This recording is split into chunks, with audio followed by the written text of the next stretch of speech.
C'est qu'au début, pour faire les structures, on a dû les faire avant, avec quelqu'un qui soude, qui fait toute notre structure en fer à béton, du grillage, après qu'on met dessus, et après, vous voyez là, elle, par exemple, elle a juste mis pour l'instant le ciment sur sa structure, vous voyez, et après on travaille, il y a déjà beaucoup de travail d'avant. Ce qu'il faut dire, c'est que la mosaïque traditionnelle, c'était des petites tesselles comme ça, régulières. Parce que moi, comme je suis sculpteur, ce qui m'intéresse, c'est quand la lumière se projette sur les tesselles et justement n'est pas régulière. Vous voyez, les tesselles, ce sont les tesselles, ce sont des petits morceaux de marbre, comme ça, vous voyez. Et moi, ce que j'aime, c'est comme ça, parce que la lumière se réfléchit dessus et ça donne une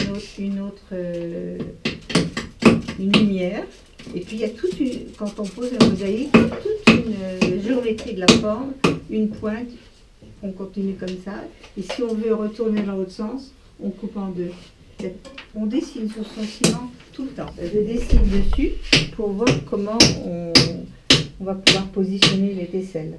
Alors, ce qui est différent de la mosaïque traditionnelle, c'est que moi, c'est plus de la sculpture et on prend beaucoup de pierres qu'on trouve dans la nature. Donc, ça ajoute un petit pigment à la coloration, aux couleurs, si vous voulez. Parce que les couleurs traditionnelles, c'est des beiges, c'est des gris, c'est des... Bon, mais moi, j'aime pas tellement le traditionnel. Donc, elle a trouvé... Tiens, montre-lui un peu, Lilith, la petite forme que tu as trouvée. Le traditionnel, en fait, c'est des petits cubes. Voilà. Puis après, ben, tu ajoutes... Tu vois ce que je fais là, c'est vraiment difficile. Dans l'ensemble, les mosaïstes ne font pas ça. Mais comme moi, je veux que mes tesselles soient assez minces, je suis obligée de les faire, de prendre les tesselles de côté comme ça. C'est souvent là où je me fais mal. Et tout est décidé sur ta structure. Si tu veux, rien n'est au hasard. Et chaque pièce, elle a sa forme, elle a sa taille.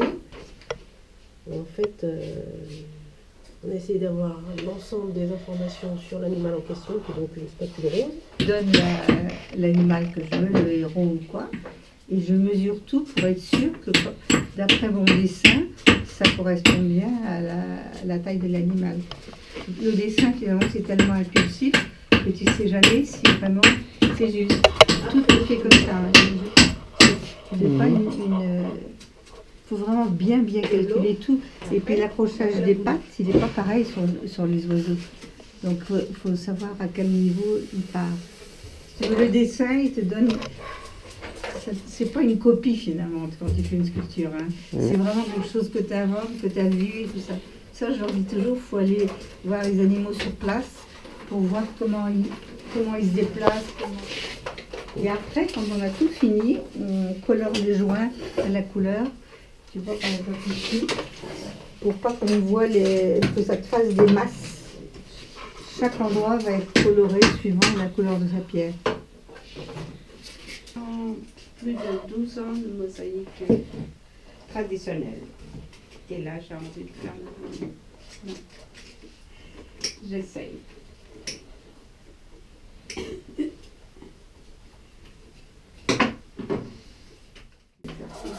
Alors là, tu as fait du ciment là? Ouais. Là, quand ça va pas, on enlève. Ah bah oui. Et puis tu peux pas mettre ça comme ça si tu ne sais pas comment ça va être intégré. Donc j'enlève aussi. Ouais. Faut que tu me demandes.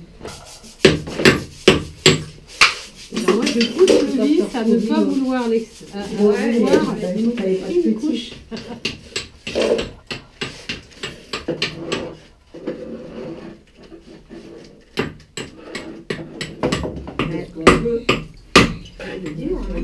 Donc si tu veux, comme ça, tu arrives à voir. Et oui, c'est ça qui est intéressant.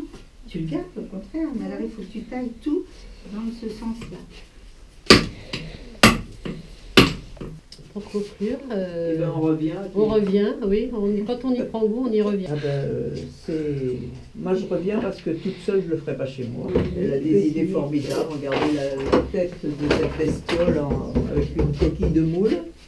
Je ne la connaissais pas, je l'ai cherchée sur internet parce que j'ai vu son travail il y a 8 ans. Et bon, les aléas de la vie ont fait que ça n'a pas été possible avant. Et puis à partir de début d'année, je me suis dit, je vais la retrouver. Je vais la retrouver, je veux faire des stations. Tu peux faire au fond un peu de verre par ici, ça va te permettre déjà d'avancer. Ben, c'est une expérience très intéressante. Tu es aussi content? Moi j'adore enseigner parce que je suis passionnée. J'aime bien faire passer mon savoir et mon expérience. Parce que finalement, si on est arrivé à faire du volume, c'est parce que c'est dans des recherches. Hein. Le volume se faisait pas tellement. Et dans l'ensemble, on ne met pas de petites tesselles parce que des grandes tesselles comme elle a mis comme ça, tu vois, ça donne de la force à la sculpture. Si tu fais des tas de petits bouts, ça ne donne pas de force. Et puis maintenant, la mosaïque contemporaine, on a affaire aux grands immeubles. Tu vois, alors on ne va pas faire des toutes petites tesselles de 1 sur 1, ça ne sert à rien. Donc on va, tu vois, c'est comme quand on fait la grosse comme ça, on met des beaucoup plus gros morceaux. Mais souvent, on choisit une taille de morceau maximum pour une certaine mosaïque. Parce que tu ne peux pas mettre des énormes morceaux à tout. Là, par exemple, je me dis, je vais faire maximum ce morceau-là. Et après, au-dessus, ça va pas. Tu vois, les tesselles, elles s'organisent les unes par rapport aux autres. Je veux pas le savoir. Alors moi, j'aime bien mettre un petit peu de pâte de verre parce que je trouve que ça donne un chatoiement. C'est pas facile à mettre et il faut en mettre avec parcimonie. Il faut en mettre un petit peu, mais pas trop. Là, vous voyez vraiment un projet complètement qui se fait. Et tu veux le voir en... Donc ça, c'était justement le projet que de côté. C'est ce projet-là. En fait, très long parce que tout était calqué. Tu ne peux pas faire un... tu vois, tu décales sur ton ciment et après tu travailles en mosaïque.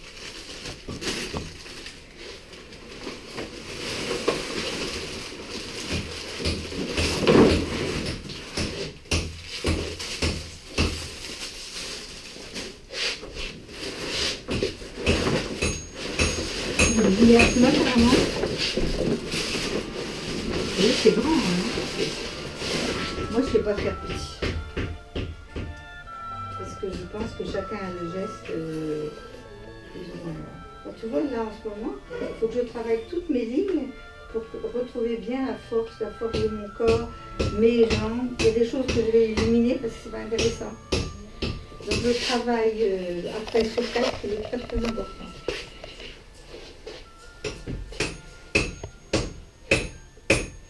Moi, tu as des lignes comme ça. Là, je vais assurer parce que je trouve qu'elle enlève le bras, tu vois. Donc là, j'enlèverai sûrement celle-là. Avant de commencer à poser, il y a énormément de travail. Je dirais que quand je commence la pose, ça veut dire que j'ai bien intégré ma mosaïque et j'ai trouvé toutes mes couleurs. Parce que les couleurs, c'est pas évident. Quand tu n'as pas la bonne couleur, tu vas chercher des marbres, tu vas chercher des pâtes de verre, des balles de verre. Et puis, quelquefois, des éléments naturels. C'est comme ça que tu as pris des pierres de la nature.